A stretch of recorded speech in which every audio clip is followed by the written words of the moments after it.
Isn't that just beautiful? Doritos Jacked has got nothing on the satisfying crunch of the tail switch of the Budget Light Forum FW3A.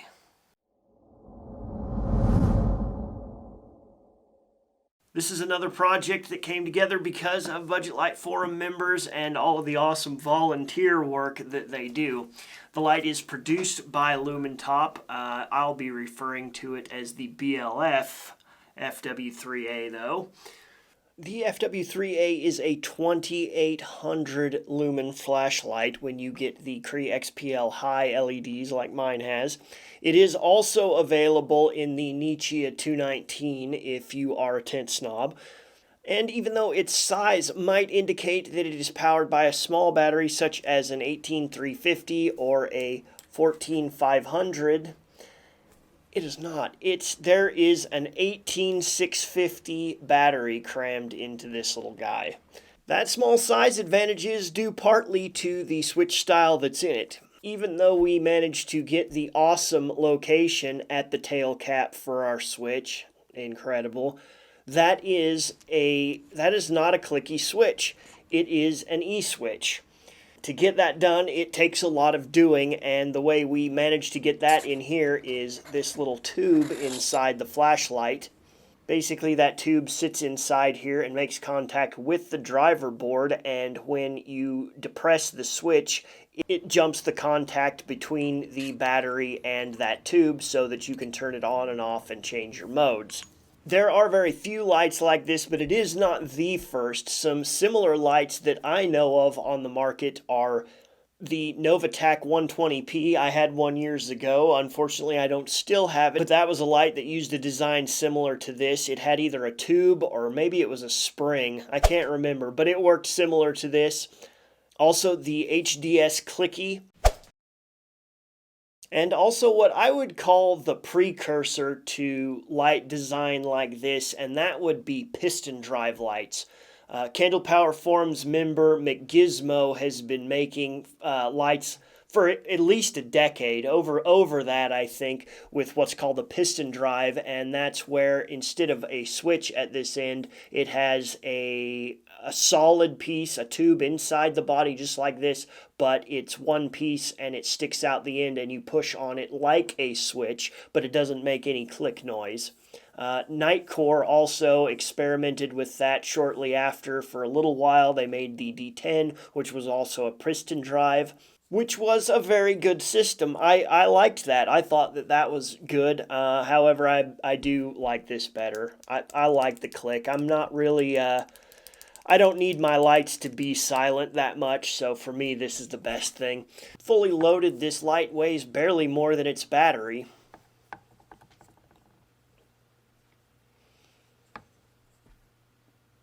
And because of that switch system, we are able to run a lot of current through it, giving us our whopping 2800 lumens on turbo.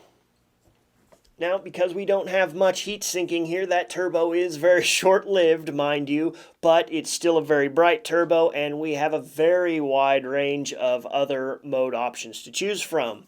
One elephant in the room we do need to talk about real quick. When you remove the tail cap of this light, all of the inside parts are going to fall out.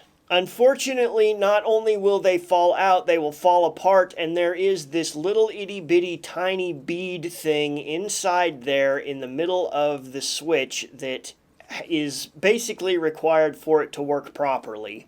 I was fortunate and I didn't lose my bead. My light did still work. I was able to still get it on and off without that in there, but it didn't really make the pop and it wasn't as responsive.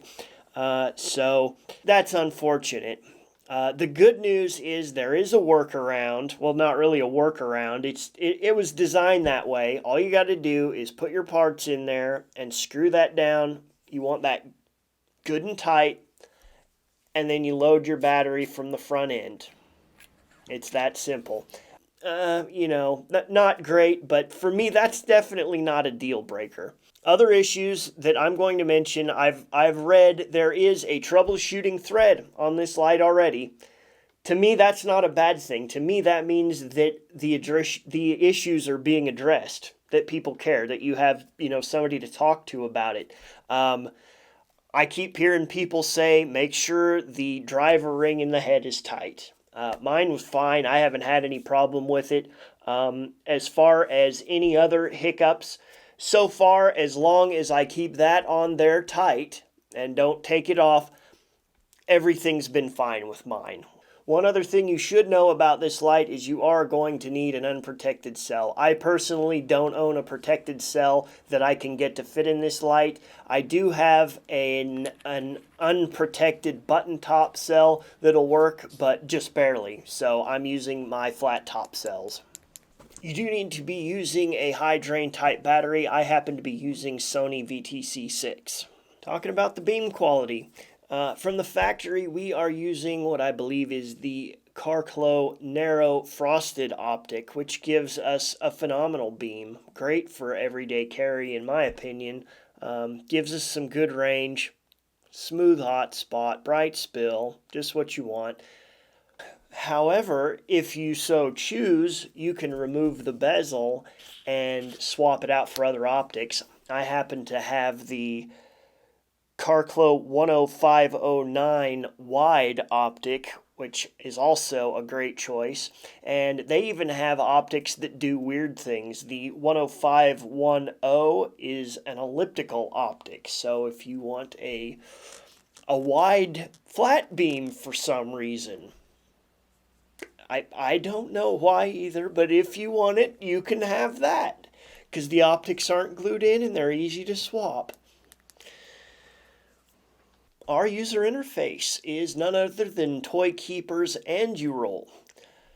Here's the simple version of that. We get a one click on, one click off. From on, we can do a ramp, up or down, double click for turbo. From the off position, if you just press and hold, that will give you moonlight. If you watch the ramp, you'll notice kind of those blinks. If I'm not mistaken, one of those blinks at the top means you're at the top. That's the ceiling. That one on the way down, right there, if I'm not mistaken, that means you're at... there's multi-channels in the driver, and in this channel, you get one 7135 chip, which is 380 milliamps. That means you are at the top of the regulation on that. That was the Super Geek version. If you want the simple version, it means just don't worry about it. Nothing's wrong with your light. Just ignore it. There are plenty of other features that are also available in this light, but I have already gone over all of that exhaustively because if you remember our Fireflies light, the ROT66 and the EO7 also have this Aduril user interface. There's a card right here, or maybe it's right there. Anyway, there's a card linking to that video. The second half of that is the deep dive into all of that stuff, most of which I will never use. So we're not going to go over it again here. If you want to know how to do it, there's your link. And speaking of links, I forgot to say this again at the beginning. I apologize. Neil from Neals Gadgets sent me this light for review. There's also a link in the description with a coupon code if you want to get the best price on this light. I'll just tell you right now, and then we'll go do beam shots. This is going to be my new recommendation for brightest everyday carry. And, I realize the MSR is out there, but I'm not a front switch guy. I'm a tail switch guy, and despite the hiccups with this, I think this is a great light. So when someone asks Matt Smith, what do you recommend for a super bright everyday carry, it's going to be that, just so you know. Okay, I've got the elliptical optic in. We are on mode 4 of the step ramp, which is probably 450 lumens, but it's sustainable, so we're going to use that for now. Now let's have a look at the wide optic. Not much power in the distance there. Oh, there's some.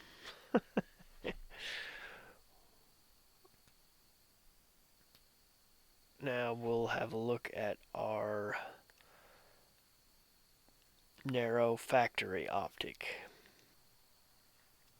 Good hot spot on that. We're getting some in the distance even on 450 lumen with this. Go to our turbo.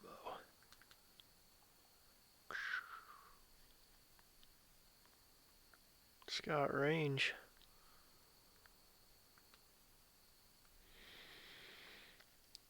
But really, that's a decent representation.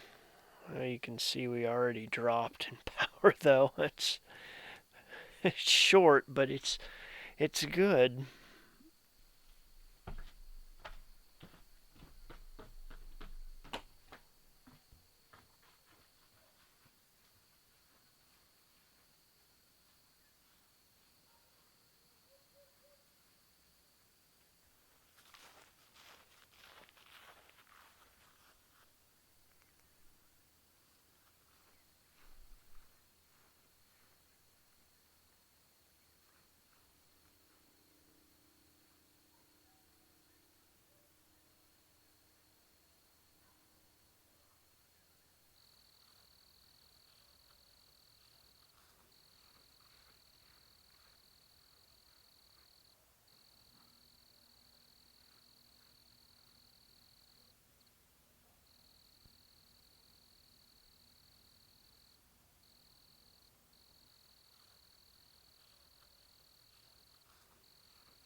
Getting pretty hot.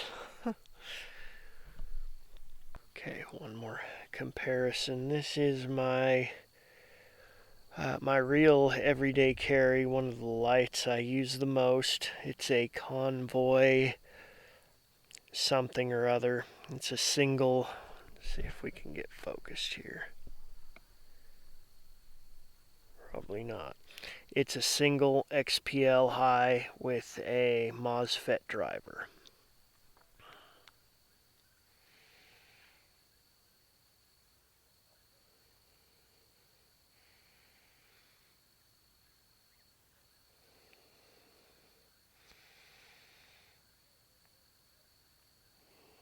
Okay.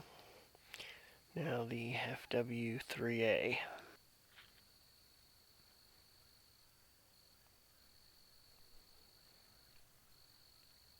Not quite the range, but beats it pretty well otherwise. For 30 seconds anyway. There we go. Just got to scoot your fingers back toward the back.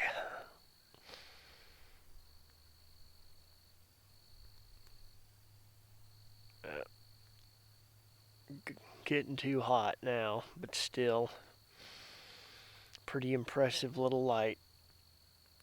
So what do you think? Let me know in the comments section.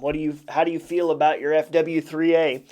Also, I wanted to say, on a side note, those of you that have been asking me about loading products to Amazon, I have finally caved on that, and I've started doing it. I don't have a lot on there, but those of you that like to order through Prime, I've started loading some of my stuff on there. So if you want to get my products from there, there you go. I'll get more as I can. I promise. I'm working on it.